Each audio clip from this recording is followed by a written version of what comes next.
Hello you guys, Clean Living Mom here, and today we're going to be talking about why I do not like or recommend using label reading guides. Okay, unpopular opinion, I know, but here we go. So I see these a lot, and I'm sure you do too, in the clean, green, beauty world, whatever. Different guides that'll say like how to read different labels, how to know what ingredients to stay away from, which are bad and which are good. So here is the thing with that, guys. There is so much more than just what ingredients are good and what ingredients are bad that goes into determining whether a product is really safe or not. And the more that I research ingredients in particular, just individually, and also how they interact with each other in, formulas and stuff, I just realized that there is so much more to determining whether a product is safe. It's so much more about what ingredients are not there. Like, are all the components there necessary for that formula to work properly? So is there an emulsifier? Is there a preservative? Is that preservative broad spectrum? Different things like that. Then there's also like contaminations. What kind of safety product or what kind of safety testings have been done on that product to ensure that there's no contaminations, or when different ingredients are mixed together, sometimes it creates a byproduct or some sort of contamination from that, or there's different things when mixed together that both of those ingredients individually can be completely healthy, but put together can actually be really bad for you, or can cause certain reactions, or when you're exposed to sunlight. That's one that's very common. I don't know why, but when exposed to sunlight, it's not good.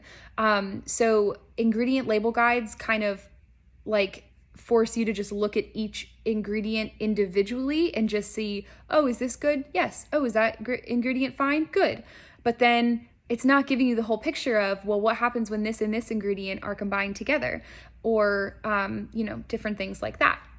So it's really only giving you one side of the story, okay? The other thing too is that it's very hard to just say like one ingredient is bad all the time.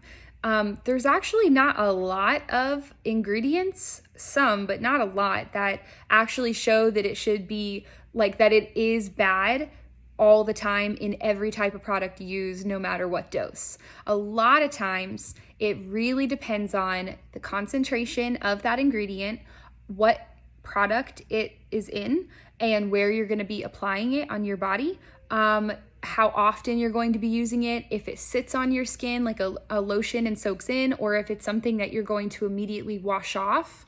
All of those things are taken into account. I talk about this a little bit in my myth busting post about 60% of what we put on our body gets absorbed into our bodies and into our bloodstream. So go check out that post if you haven't read that, because that'll be more information for you on that. But the molecular size of each of the ingredients play a role in that too. So there's just so much more in product formulation than merely the individual ingredients that determine its safety. So I just think that looking at each individual ingredient, like if you're just looking at your product and you're looking at an ingredient guide and, oh good, this doesn't contain any of those ingredients in there, it should be fine. I mean, maybe it is, maybe it isn't, or maybe there's your product contains one of the ingredients on your guide that says that you should stay away from, but have you actually looked at that ingredient? Have you looked at and seen what the actual safety concerns with it are? Maybe it's just that when it's on a product that's left on your skin, then it's bad only then. So if it's just in a little hand wash, then there shouldn't be as much of a concern. Or there's a lot of ingredients where the concern only comes in when it's ingested. Well, if it's not a lipstick or something you're going to be ingesting, then it's probably not as much of a problem, right? So it just doesn't give you that full picture by looking at a guide at all of those other factors that go into it. So now I know what you're thinking, but Meredith, I don't have time to do that. If I don't have any kind of guide to look at, how am I supposed to know what products are safe? And I don't have time like you do to go and look at each individual ingredient and look up all the studies that have to do with it and what that looks like, right? I hear you, okay? So here's my philosophy with it.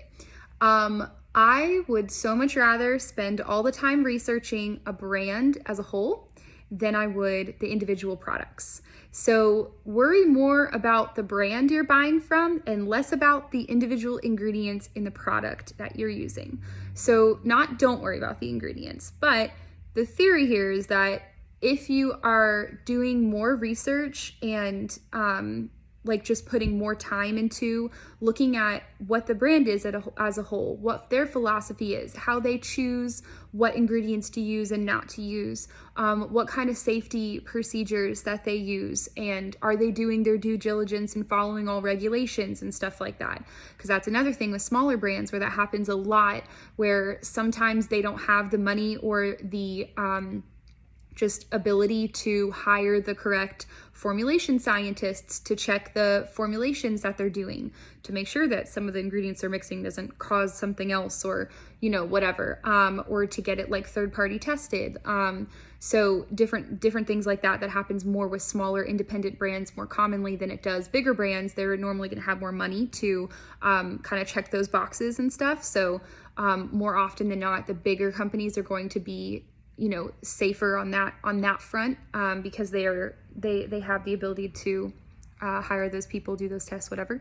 But anyway, if you're spending the time looking at that as a brand, then you can trust a little bit more that the products that they're going to be using are going to be in line with their philosophy. So find a brand that aligns with your philosophy of what you're looking for or not looking for. So if a certain ingredient that you're even maybe allergic to or you want to stay away from, or some eyeshadows contain mica, maybe you don't want mica in your products, find a brand that is also saying that they're not going to use that product. Then you're not having to go through the stress of looking at each individual ingredient every single time with every product, and it's just allowing you to know that you can fully trust and use whatever products that they have. Now, there are some exceptions, and there will be times that I will like a bunch of products from a company but not one. That's very uncommon though. And there are times where I'll use one product from a company that I know is good, but I really don't trust the brand as a whole or would use their other products. So I don't think that's a wrong way of doing it. Like if that's how you do it, totally cool. But I would so much rather, and I really like aligning with and partnering with and voting with my dollars as well in just supporting brands that are going to be in line with being fully transparent, being extra level, cautious, next level, like rigorous in their testings or in their process that they use for picking ingredients and stuff like that. So anyway, that's my philosophy on it. But what is yours? How do you determine what products you use are safe? What do you think about my opinion on using ingredient guides and stuff? Okay, I'm gonna go now. Bye.